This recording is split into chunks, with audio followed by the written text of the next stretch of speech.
Hello and welcome to the Daily Scripture Podcast. My name is Jerome Lavelle, and I hope that you are having a marvelous day today. Today we will be looking at Matthew chapter 12, verses 38 through 42. Some of the scribes and Pharisees said to Jesus, "Teacher, we wish to see a sign from you." He said to them in reply, "An evil and unfaithful generation seeks a sign, but no sign will be given it except the sign of Jonah the prophet. Just as Jonah was in the belly of the whale 3 days and 3 nights, so will the Son of Man be in the heart of the earth 3 days and 3 nights. At the judgment, the men of Nineveh will arise with this generation and condemn it, because they repented at the preaching of Jonah. And there is something greater than Jonah here. At the judgment, the queen of the south will arise with this generation and condemn it, because she came from the ends of the earth to hear the wisdom of Solomon. And there is something greater than Solomon here."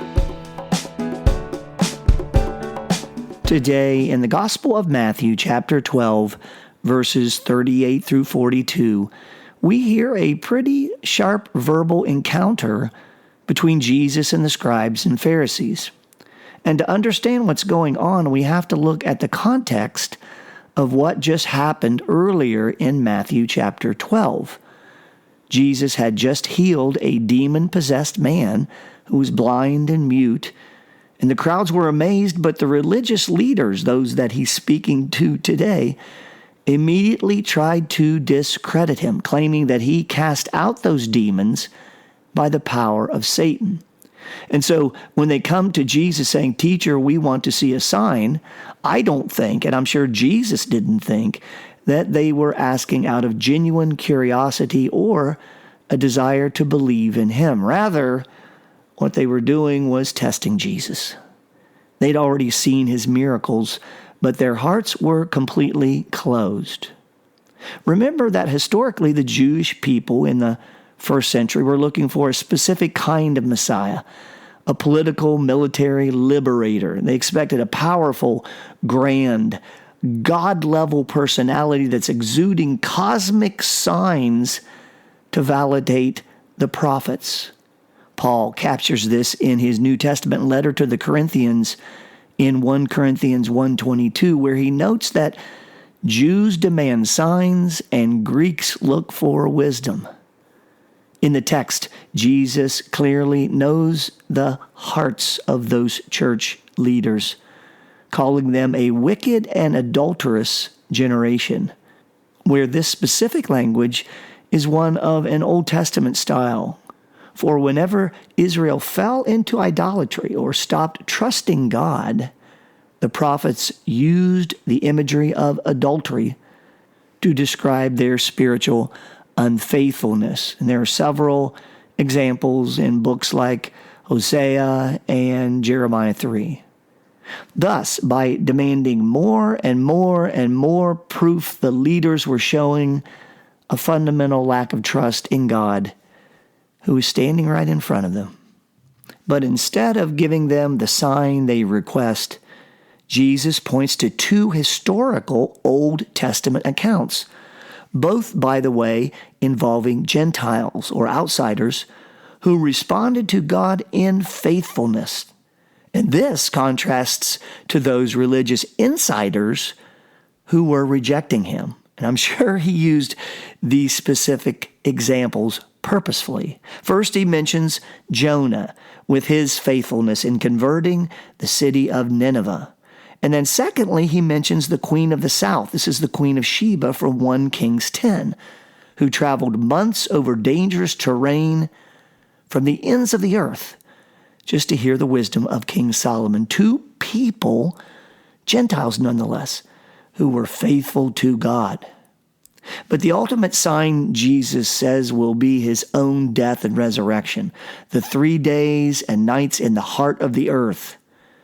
That is the ultimate proof of who he is echoing the promise of Romans 10:9, that salvation comes when we believe in our hearts that God raised him from the dead.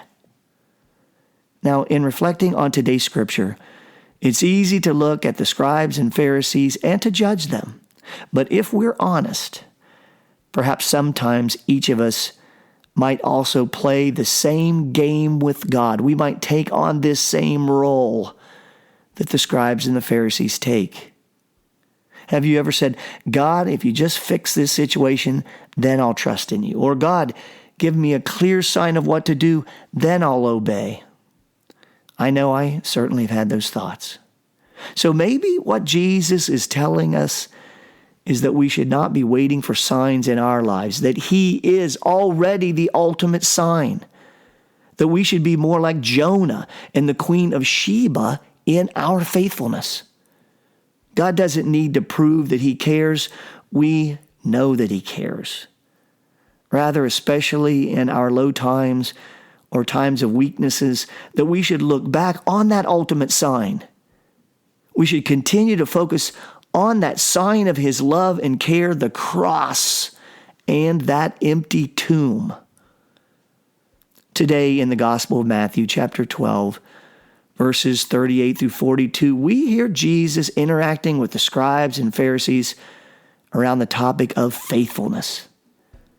But he also foreshadows the ultimate miracle in his own resurrection, something he calls, and perhaps the greatest understatement of all time, that there is something greater than Jonah, that there's something greater than Solomon here. Well, praise be to our God for Jesus. That's something that is indeed greater. Thank you for joining the Daily Scripture Podcast. My name is Jerome Lavelle, and remember, our word of the day is faithfulness in Jesus. That's something that is indeed greater. Until next time, be well and be blessed.